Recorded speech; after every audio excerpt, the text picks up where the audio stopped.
Shalom, selamat sore Bapak Ibu, Saudara-saudara yang terkasih. Bacaan kita pada sore hari ini terambil di dalam Injil Markus pasal 2 ayat 23 hingga pasal 3 ayat yang ke-6. Saya akan membacakan 2 ayat bagi kita.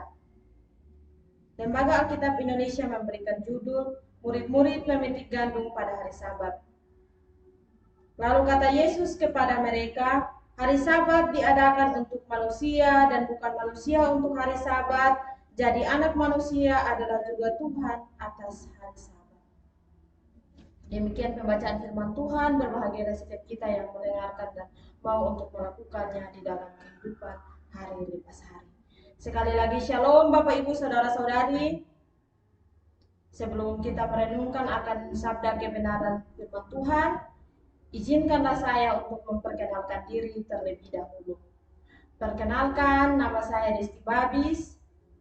Boleh disapa Desti. Saya mahasiswa teologi dari Universitas Kristen Satya Wacana dan saya juga berasal dari NTT, terkhususnya Kupang. Bapak Ibu, saudara-saudari yang terkasih, tema renungan kita pada sore hari ini yaitu memanusiakan manusia. Bapak Ibu, saudara-saudari yang terkasih, ketika mendengarkan kata memanusiakan manusia, apa yang muncul di dalam benak Bapak Ibu saudara-saudari?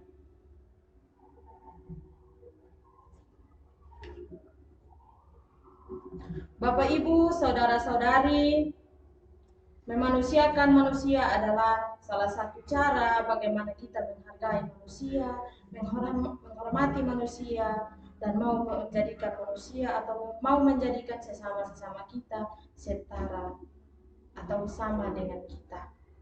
Bapak Ibu, saudara-saudari yang terkasih, saya memiliki satu cerita di mana pada saat saya berjalan dari Jogja ke Salatiga, di mana di dalam perjalanan saya dari Jogja kembali ke Salatiga itu sudah pukul 20 dan kalau bisa dikatakan itu sudah larut malam.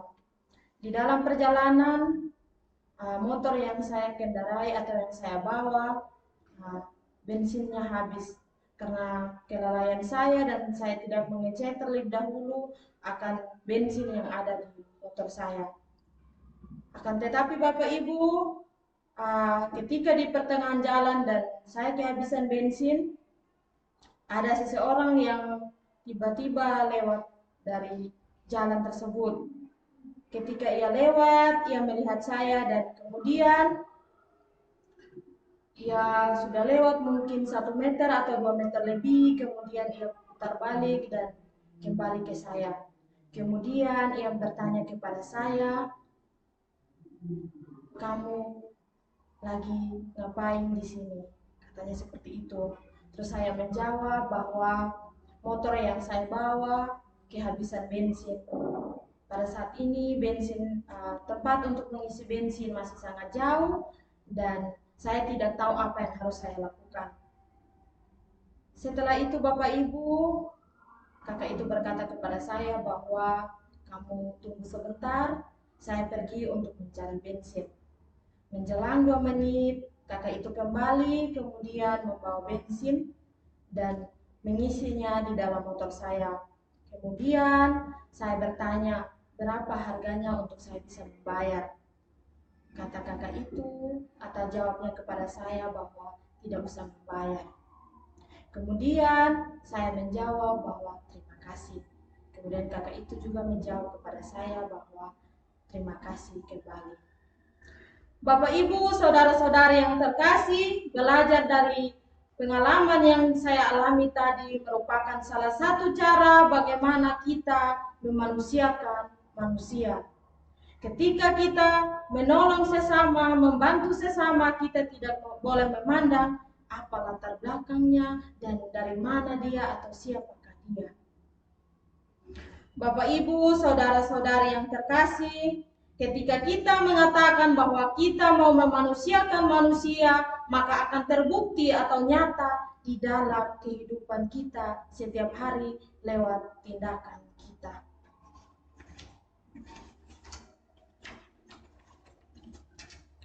Memanusiakan manusia adalah suatu bentuk dari sikap menghargai dan menghormati setiap individu dengan cara boleh kita memberikan apresiasi kepada mereka, kita juga menghargai mereka, kita juga menganggap mereka bahwa mereka adalah setara dengan kita. Memanusiakan manusia berarti menghormati sesama, menghargai sesama, dan tidak mendiskriminasi antara satu dengan yang lain. Sebagai manusia, otomatis kita mempunyai rasa kepedulian, membutuhkan pertolongan, dan membutuhkan kasih sayang dari siapapun. Akan tetapi, apakah semua yang kita butuhkan sudahkah kita dapatkan?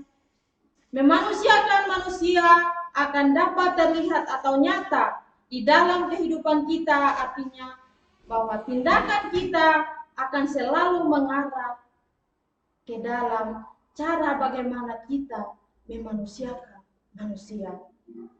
Bapak, Ibu, saudara-saudari yang terkasih di dalam Tuhan kita Yesus Kristus, Markus merupakan seorang murid dari Simon Petrus, di mana setelah wafat dari Simon Petrus ini, Markus berusaha untuk menulis surat Markus ini atau Injil Markus ini, tujuannya untuk bisa dipelajari bersama-sama atau bisa mengaplikasikan cerita atau hal atau tindakan-tindakan yang dilakukan oleh Yesus. Bapak, Ibu, saudara-saudari yang terkasih, sebagai orang-orang percaya yang dipilih oleh Allah, kita diwajibkan untuk menerapkan perilaku atau tindakan yang menciptakan kesetaraan antara sesama manusia, bukan menghakimi siapa yang benar dan siapa yang salah. Bapak, Ibu, saudara-saudari yang terkasih, mari kita lihat bersama-sama di dalam Injil Markus pasal yang kedua ayat yang ke-23.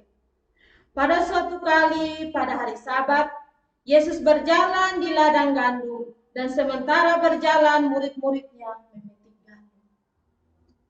Bapak, Ibu, saudara-saudari, ketika di dalam perjalanan ini, murid-murid merasa lapar. Apakah ketika kita lihat bahwa ketika mereka mengambil bulir-bulir gandum untuk memenuhi kebutuhan mereka atau mereka makan, apakah kita katakan bahwa hal tersebut adalah salah?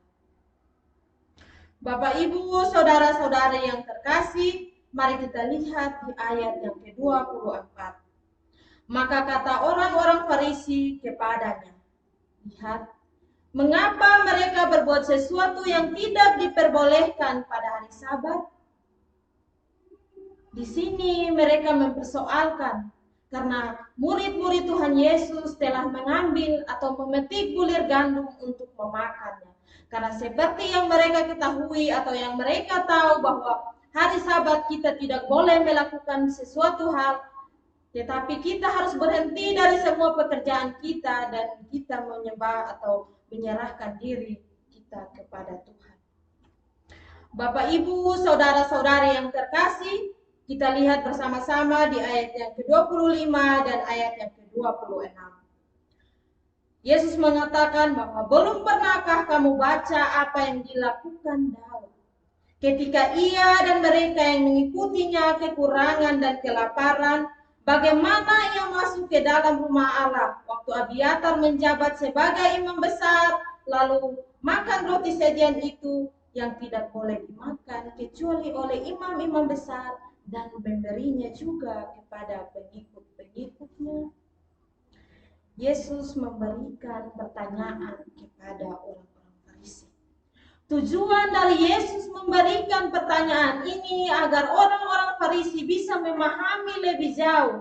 Mereka bisa mengerti apa tujuan atau apa artinya dari hari Sabat itu sendiri. Bapak, Ibu, saudara-saudari yang terkasih, hari Sabat seperti yang kita tahu dan kita baca bersama di dalam Alkitab bahwa hari Sabat merupakan hari di mana kita berhenti dari segala atau setiap pekerjaan. Bapak, Ibu, saudara-saudari yang terkasih, hal yang dilakukan oleh para murid-murid menurut Yesus tidak salah. Mari kita lihat bersama-sama di ayat yang ke-27.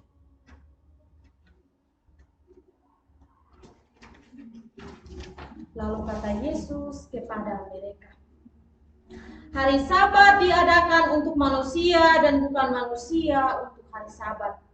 Ayat yang ke-28, jadi anak manusia adalah Tuhan atas hari Sabat.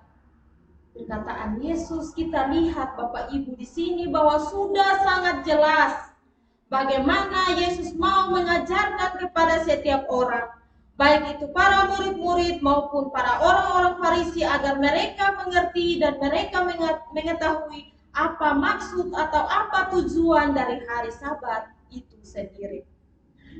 Bapak Ibu, saudara-saudari yang terkasih, kita lihat juga pada ayat pasal yang ketiga, ayat 1 hingga ayat yang ke-6.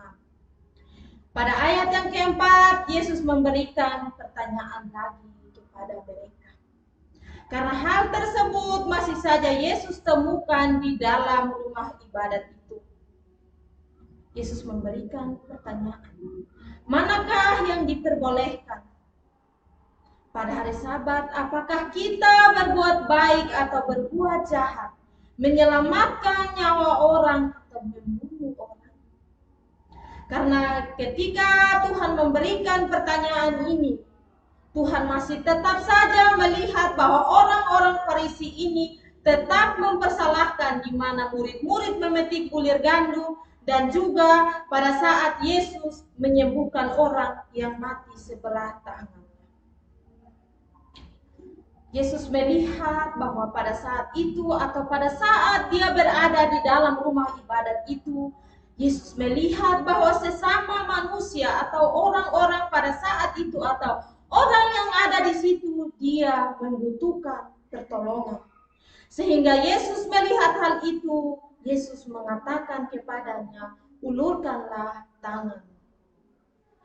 Ketika Yesus menyembuhkannya, maka dilihatlah oleh orang-orang Farisi, mereka mulai mempermasalahkan atau mereka mulai mempersoalkan hal itu. Lalu Yesus kembali melihat mereka. Apakah yang mereka artikan bahwa hari Sabat yang mereka harus berhenti dari segalanya dan mereka memberikan diri kepada Tuhan untuk menyembah Tuhan? Apakah sudah benar mereka melakukan hal tersebut? Bapak Ibu, mari kita lihat bersama-sama. Hari Sabat di dalam bahasa Yunani berarti atau artinya Sabaton. Sabaton berarti hari perhentian, yang mana adalah hari ke-7 dan setiap minggu dipisahkan dari hari-hari yang lain oleh Taurat Musa sebagai hari peristirahatan dari setiap pekerjaan. Dan kita hanya menyerahkan diri atau memberikan diri kita untuk menyembah Tuhan atau mau untuk memuliakan nama Tuhan. Kita tahu bersama bahwa esensi sebenarnya dari hari Sabat adalah hari perhentian, di mana pada awal penciptaan Tuhan telah menguduskan hari tersebut. Orang-orang Farisi merupakan adalah golongan dari rabi dan ahli-ahli Taurat, dan mereka juga taat, dan mereka juga memiliki adat istiadat dari nenek moyang mereka. Sehingga ketika atau pada saat Tuhan melakukan hal tersebut, karena Tuhan melihat bahwa sesama manusia membutuhkan pertolongan, mereka tidak menyukai hal tersebut.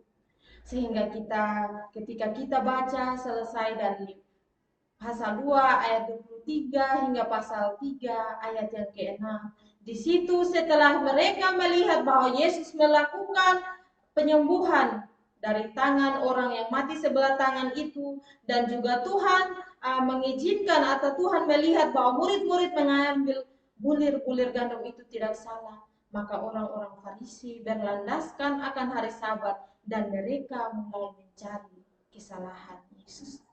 Mereka keluar kemudian bersekongkol untuk menangkap Yesus. Apakah kita lihat bersama Bapak Ibu bahwa hal tersebut yang dilakukan oleh Yesus merupakan kesalahan besar atau merupakan salah satu cara bagaimana kita mau untuk membantu sesama kita, menghargai sesama kita, dan kita memanusiakan manusia? Bapak Ibu, ketika kita mendengarkan kata memanusiakan manusia, saya pribadi Bapak Ibu, saya merasa tersentuh karena ketika saya melihat kembali di dalam diri saya bahwa belum cukup saya melakukan atau melaksanakan bagaimana tindakan memanusiakan manusia. Karena di dalam kehidupan hari saya masih melakukan diskriminasi antara sesama saya. Terkadang saya tidak pernah menganggap mereka setara atau sama dengan saya, tetapi saya menganggap diri saya lebih dari mereka. Apakah hal ini kita dapat katakan bahwa kita sudah mampu memanusiakan manusia? Bapak, Ibu, saudara-saudari yang terkasih, ketika kita sudah mampu mengatakan bahwa kita memanusiakan manusia, kita telah menghormati sesama kita telah menghargai sesama kita, maka itu kita akan mampu melakukannya atau melaksanakannya di dalam tindakan kita hari lepas hari.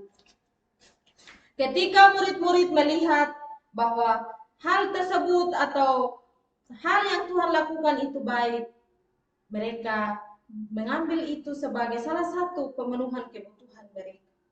Tetapi orang-orang Farisi masih mempersoalkan itu, mereka masih mempertanyakan, kenapa atau mengapa orang-orang atau murid-murid Tuhan Yesus masih saja melakukan pekerjaan pada hari Sabat?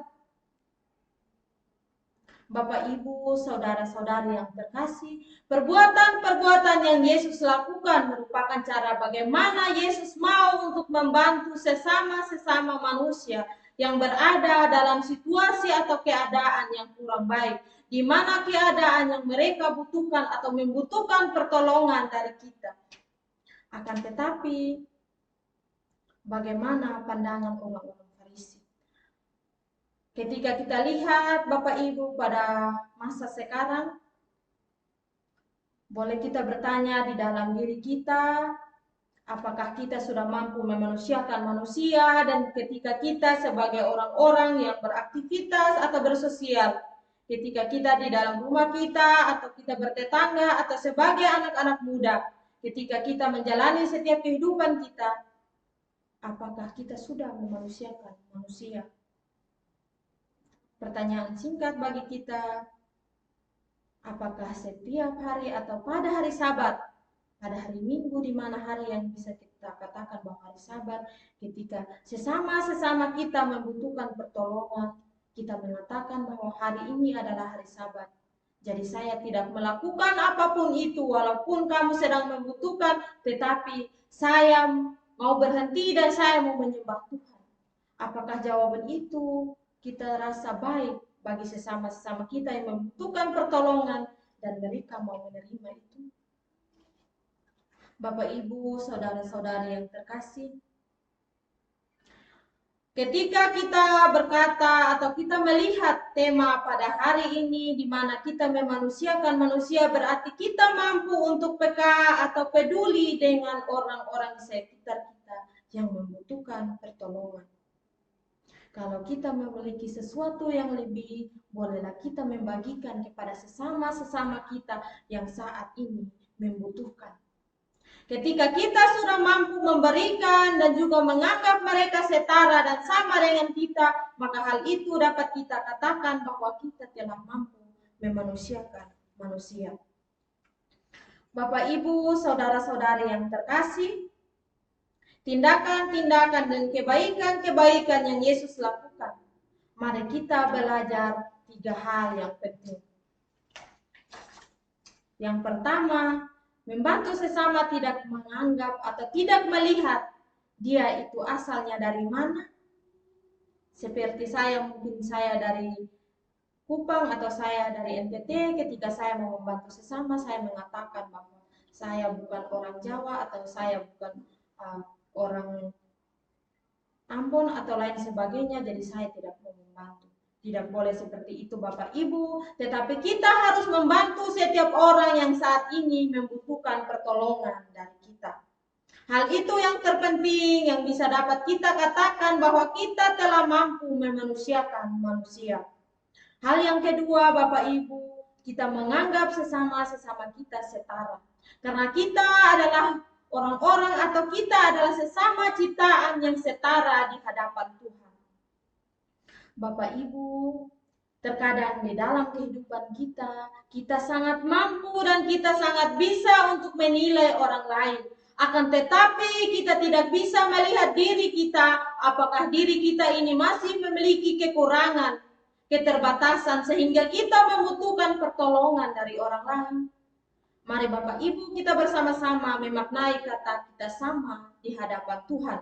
Dan ketika kita sudah mengatakan kepada diri kita bahwa kita adalah sama di hadapan Tuhan, maka kita akan mampu mewujudkan atau membuktikan kata memanusiakan manusia.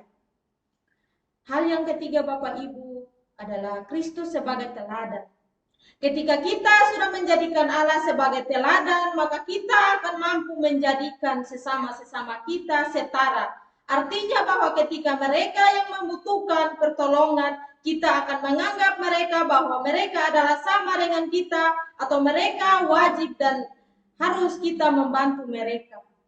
Bapak Ibu, ketika kita mau membantu sesama-sesama kita, mari kita jadikan mereka sebagai berkat untuk kita memberikan hal lebih dari kita dan kita membantu mereka yang berkekurangan. Bapak Ibu, saudara-saudari yang terkasih, kehidupan kita sebagai manusia adalah salah satu ciptaan yang paling berharga. Kita adalah salah satu karya yang sangat istimewa yang Tuhan ciptakan. Lalu kalau kita sudah berkata bahwa kita sudah istimewa, kita sudah setara, maka kita harus mampu melakukan itu di dalam tindakan-tindakan kita. Jangan kita menganggap bahwa diri kita lebih dari orang lain, jadi kita menganggap rendah mereka. Bapak Ibu, kita harus belajar dari tindakan-tindakan yang Yesus lakukan, di mana dia menganggap semua setara dan dia mau melihat siapa dia dan apakah saat itu dia membutuhkan pertolongan. Bapak Ibu, saudara-saudari sekalian, mari kita menolong sesama kita dan kita jangan memandang dia siapa dan apa latar belakangnya. Tetapi yang terpenting adalah bagaimana kita bisa saling menghargai, saling menolong, dan kita mampu mewujudkan sikap memanusiakan manusia. Kiranya firman Tuhan pada sore hari ini memberkati kita. Amin.